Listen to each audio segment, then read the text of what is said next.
Hi friends, welcome to Vinay சேனலுக்கு. நம்ம என்ன பார்க்குறோம் அப்படின்னா பிஸ்கெட் ரெசிபி பார்த்துட்ருக்கோம். ஸோ என்ன பிஸ்கெட் பார்த்தீங்கன்னா வந்து இது பட்டர் பிஸ்கெட். இது ஸோ நம்ம வீட்டிலே வந்து எப்படி பண்ணுறதுன்னு பார்க்கலாம்.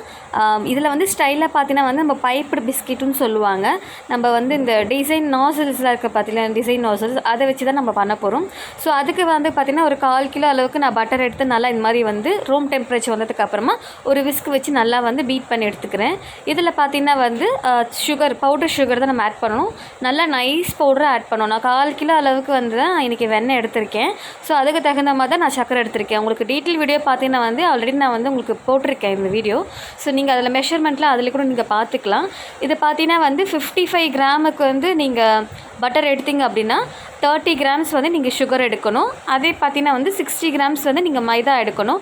1 டீஸ்பூன் பார்த்தீங்கன்னா வந்து கார்ன்ஃப்ளோர் பவுடர் எடுத்துக்கணும். அப்புறம் வெனிலா எசன்ஸ் அந்த மாதிரி எடுத்துக்கணும். இது பார்த்திங்கன்னா வந்து இந்த பட்டர் பார்த்திங்கன்னா 1/2 கிலோ அளவுக்கு நான் வாங்கியிருந்தேன். ஸோ இதில் வந்து நான் பாதி வந்து எடுத்திருக்கேன். ஸோ அதுதான் சொன்னேன் 1/4 கிலோ அளவுக்கு நான் வந்து பட்டர் ஆட் பண்ணியிருக்கேன் அப்படின்னு சொல்லிட்டு. ஸோ இந்த பட்டரோட ப்ரைஸ் பார்த்தீங்கன்னா வந்து 1/2 kg பாருங்கள். 1/2 kg 500 கிராம் பார்த்தீங்கன்னா வந்து 265 ருபீஸ் வருது நம்மளுக்கு. ஸோ எம்ஆர்பி ப்ரைஸ் தான் நம்மளுக்கு இது கிடைக்கும். நம்மளுக்கு வந்து டிஸ்கவுண்ட்லாம் எதுவுமே இதில் கிடைக்காது. உங்களுக்கு வெண்ணோட ரேட் பார்த்தீங்கன்னா அதிகமாக நீங்கள் ஃபீல் பண்ணிங்க அப்படின்னா நம்ம வேணால் டால்டா யூஸ் பண்ணிக்கலாம். பட் டால்டா வந்து ஃபுல் அண்ட் ஃபுல்லி அந்தளவுக்கு வந்து ஹெல்த்தி இல்லை. நீங்கள் முடிஞ்ச அளவுக்கு வந்து பட்டர் யூஸ் பண்ணால் ரொம்ப நல்லது இதில். ஸோ டால்டா வந்து அவ்வளோ நல்லதில்லை நம்ம உடம்புக்கு. ஸோ அதனால தான் நான் அதை வந்து உங்களுக்கு சொல்கிறேன். ஸோ நம்மளுக்கு வீட்டிலே வந்து இந்த மாதிரி செஞ்சு சாப்பிட்ணும் அப்படின்னா நல்லா டேஸ்ட்டாகவே இருந்துச்சு. ஸோ இதில் பார்த்தீங்கன்னா வந்து மைதா மாவு, கொஞ்சம் கார்ன்ஃப்ளவர் ப்ளஸ் பார்த்தீங்கன்னா வெனிலா எசன்ஸ் வந்து ஒரு பிஞ்ச் அளவுக்கு நான் உப்பு ஆட் பண்ணிக்கிறேன். நீங்கள் வந்து நான் சொன்ன அந்த மாதிரி 55 கிராம் வந்து நீங்கள் பட்டர் எடுத்துக்கோங்க. அதுக்கப்புறம் பார்த்தீங்கன்னா வந்து 60 கிராம் அளவுக்கு பார்த்தீங்கன்னா வந்து மைதா, 30 கிராம் அளவுக்கு சுகர் எடுத்துக்கோங்க. 1 டீஸ்பூன் அளவுக்கு பார்த்தீங்கன்னா கார்ன்ஃப்ளவர் மாவு எடுத்துக்கோங்க. அதே மாதிரி 1 டீஸ்பூன் அளவுக்கு வந்து எக்கோட வெயிட் எடுத்துக்கோங்க.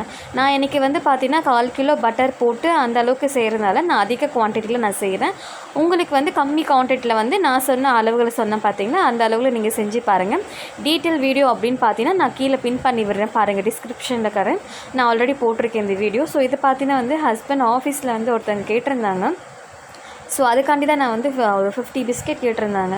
அதுக்காக தான் நான் இன்றைக்கி பண்ணிகிட்ருக்கேன்.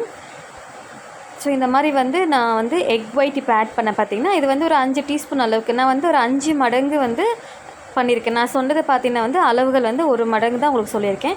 அதிலே பார்த்தீங்கன்னா ஒரு 5 மடங்கு அளவுக்கு தான் நான் இன்றைக்கி செய்கிறேன். ஸோ அதுக்கு தான் இந்த அளவுக்கு வெண்ணெய், அப்புறம் வந்து முட்டை வந்து ஒரு 5 டீஸ்பூன், அதேமாதிரி கார்ன்ஃப்ளவர் 5 டீஸ்பூன் ஆட் பண்ணியிருக்கேன். நீங்கள் கவுண்ட் பண்ணிக்கோங்க. அதே மாதிரி வந்து 60 கிராம் மைதா அப்படின்னா 120 கிராம் கிட்ட மோஸ்ட்லி எடுத்திருக்கேன். ஒரு 300 கிராம் கிட்ட வந்து நான் வந்து மைதா மாவு எடுத்திருக்கேன். கிட்டத்தட்ட 1/2 கிலோவுக்கு கொஞ்சம் ஒரு 200 கிராம் கம்மி அளவுக்கு தான் வந்து நான் மைதா மாவு எடுத்திருக்கேன். ஸோ இந்த மாதிரி நல்லா நீங்கள் பிசைஞ்சு விட்டுக்கோங்க. எவ்வளோ சாஃப்டாக பிசைய முடியுமோ அவ்வளோ சாஃப்டாக நீங்கள் பிசைஞ்சு விட்டுக்கோங்க. அப்போ தான் நம்ம பிஸ்கெட் வந்து செம்ம சாஃப்டாக கிடைக்கும். இதிலே பார்த்தீங்கன்னா வந்து நம்ம மைதா மாவு ஆட் பண்ணாமல் வெறும் பட்டர், சுகர், இந்த வெனிலா எசன்ஸ், உப்பு வச்சே வந்து சூப்பரான பிஸ்கெட் நம்ம பண்ணலாம். அது வந்து ஹைதராபாத் ஃபேமஸ் பிஸ்கெட். அது பேர் பார்த்தீங்கன்னா வந்து உஸ்மானியா பிஸ்கெட்டுன்னு சொல்லுவாங்க. கேள்விப்பட்டிருக்கேன் நான். பட் நானுமே அதை இன்னும் சாப்பிட்டதில்லை. அதை வந்து கண்டிப்பாக நம்ம ஒரு நாள் ட்ரை பண்ணலாம். மைதா கூட பார்த்தீங்கன்னா வந்து அந்தளவுக்கு வந்து நல்லதில்லை நம்ம உடம்புக்கு. ஸோ அதனால் மைதா வேணாம் அப்படின்றவங்க வந்து நீங்கள் கோதுமை மாவில் பண்ணலாம். அப்படி இல்லைன்னா நான் சொன்னேன் பார்த்தீங்கன்னா இந்த உஸ்மானியா பிஸ்கெட் வந்து கூடிய சீக்கிரத்தில் நான் உங்களுக்கு அந்த வீடியோ போடுறேன். ஸோ அதுவும் நீங்கள் ட்ரை பண்ணி பாருங்கள். ஸோ இன்றைக்கி நான் மைதா மாவில் தான் வச்சு செஞ்சிட்ருக்கேன். அதேமாரி ஒயிட் சுகர் வேண்டாம் அப்படின்னா நீங்கள் நாட்டு சக்கரை வச்சு கூட பண்ணலாம்.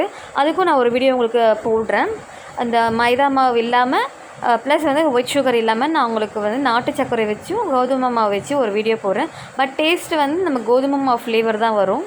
ஸோ அதில் ஒன்றும் பிரச்சனை இல்லை. ஸோ இந்த மாதிரி நாசலில் எடுத்து தான் இந்த மாதிரி நான் டிசைன் போட்டிருக்கேன் பாருங்கள். ஸோ என் மொபைலில் வந்து ஸ்பேஸ் இல்லாத காரணத்தினால ஃபுல் வீடியோ என்னால் எடுக்க முடியல. ஸோ அதனால் கொஞ்சம் கொஞ்சமாக அவன் பார்த்தீங்கன்னா 180 டிகிரி செல்சியஸில் 10 மினிட்ஸ்க்கு முன்னாடி ப்ரீ ஹீட் பண்ணிவிட்டு அதே டிகிரியில் பார்த்தீங்கன்னா வந்து ஒரு 20 மினிட்ஸ் கழிச்சு நான் பிரேக் பண்ணி எடுத்திருக்கேன். இந்த அளவுக்கு கிடச்சிருக்கு. இதே மாதிரி தான் நீங்கள் குக்கர்லேயும் அதே மாதிரி ஒரு 20 to 15 மினிட்ஸ் நீங்கள் குக்கரில் வச்சு நீங்கள் பண்ணி எடுக்கலாம். ஸோ நம்மளுக்கு பார்த்தீங்கன்னா இந்த அளவுக்கு வந்து பிஸ்கெட் கிடச்சிருக்கு. இது ப்ளஸ் இது அதுக்கப்புறம் பார்த்தீங்கன்னா பேக்கெட்டில் வந்து கொஞ்சம் வச்சுருக்கேன், பேக் பண்ணி வச்சுருக்கேன் பார்த்தீங்களா.